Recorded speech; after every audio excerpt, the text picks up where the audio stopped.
So today's guest is a wife, a mother, and a friend to many. She's also a very creative person, especially when it comes to running a professional quality food blog. From the White Kitchen Red Wine blog, welcome to the show, my friend Sara Ayesh. How are you doing, Sara? Hi, I'm really good. How are you, Aiden? I'm doing well. How is everything going during the pandemic right now?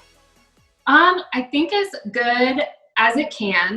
My whole family is healthy and happy and still able to be working. So honestly, I'm just grateful and thankful for all of that. Absolutely. Has there been any personal adjustments you've had to make at home or anything?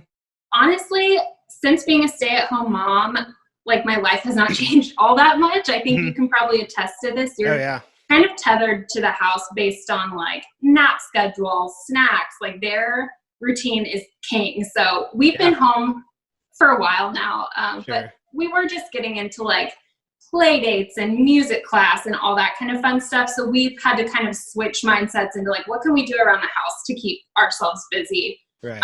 So personally, that's just kind of been my focus, keeping the little one entertained at home. Yeah, for sure. Has that been difficult at all, like being around family? Because I know your mom kind of helps you out with Monroe a little bit, but how has that changed interactions with family?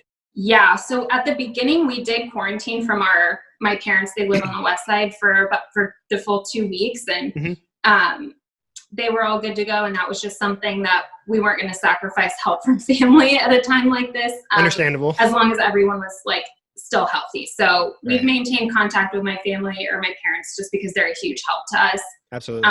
But luckily everyone's healthy. Yeah. Let's keep it that way.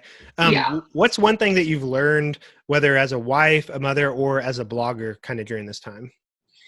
I don't think I will ever take things that I felt like were chores beforehand for granted, like going to the store without a mask on, or, visiting your grandparents, giving them a call, or chasing a toddler around at church. Like, I'm not going to take that for granted anymore, because at least we could be around friends and family. It just puts things in perspective. And I think a lot of people would say that, but that's definitely what I've learned, that things that just seem mundane and like they're going to happen every day, you're not granted that. So I won't take those things for granted. Yeah, absolutely. I think I never would have thought a trip to Target would be like such a big deal, or a trip to Dillon's to go pick up one item is such a big deal now. It's like, you really have to think ahead and make sure you get everything. If you have to go out, you're going out one time. Yeah, in one swipe. Yeah, just leaving the house, like getting in the car to drive to go pick up, some lunch or something like that. It just feels like a mini vacation at this point. Seriously, yeah, we'll just go take a drive occasionally just to get out of the house. Yeah, get out. Absolutely. What is the first restaurant you're going to hit up once this is all over in Wichita? So I have a list going, but my first one is going to be George's. Yes, absolutely. I know that they just opened up for like takeout, and we did get their takeout last week, but I just feel like half of the experience of George's is experiencing George's. Like, the atmosphere is amazing. So romantic dinner there, immediately followed by martinis at Mort's with my friends. Perfect. So I can use some of that spicy popcorn. Absolutely. If there was one thing you could improve about Wichita, what would that be? Not necessarily during the pandemic, but in general. Sure. I think that they have honestly been doing a great job at, even during the pandemic, like the zoo does online showings for the kids to watch, and that keeps them entertained. I didn't know. Honestly, cool. I think they're doing a great job. I love the parks that we have access to. I live specifically in College Hill, and we have a great little community here. Yeah. So really, I don't have that many complaints. No, that's awesome. Yeah. I don't have a whole lot either, but so you have a blog called White Kitchen Red Wine. Can you just give us a brief summary of kind of where that inspiration came from? Why did you start that? Yeah. So my blog started in October of 2019, so just a few months ago. Yeah. And I have loved cooking and entertaining for as long as I can remember. My dad is like grill master, loves to entertain, so I think I get it from him. But back at the beginning of 2019, a few months after having my daughter, pregnancy takes a toll on you, and I knew I needed to make some changes, like in order to keep up with, she's about to start crawling, and I needed to keep up with her. So made some diet changes, switched to a lot of like lean proteins, greens, and veggies, which obviously sounds like common sense, but I kind of found that I had a knack for like creating quick meals that are healthy and approachable. It's not like you're having to run to 40 different health food stores to find these ingredients. They are approachable and easy for people to make. So I like to say my recipes are simple yet special, and I like to help people feel like they can feed their family on a weeknight and not have to stress out about that. Yeah, and it's delicious. I know we've tried a couple of them, and Candace's sister has tried a few of the recipes, and we'll be talking to somebody, and they're like, oh, yeah, we found it on this blog. And so I know we've tried the, it's like a vodka pasta sauce or something like that. Yes, that is delicious. It's so good. But I think, I mean, I'm going to link all this up so people can find all your awesome recipes and your Instagram and everything. But I think you did have kind of a fun recipe to show us.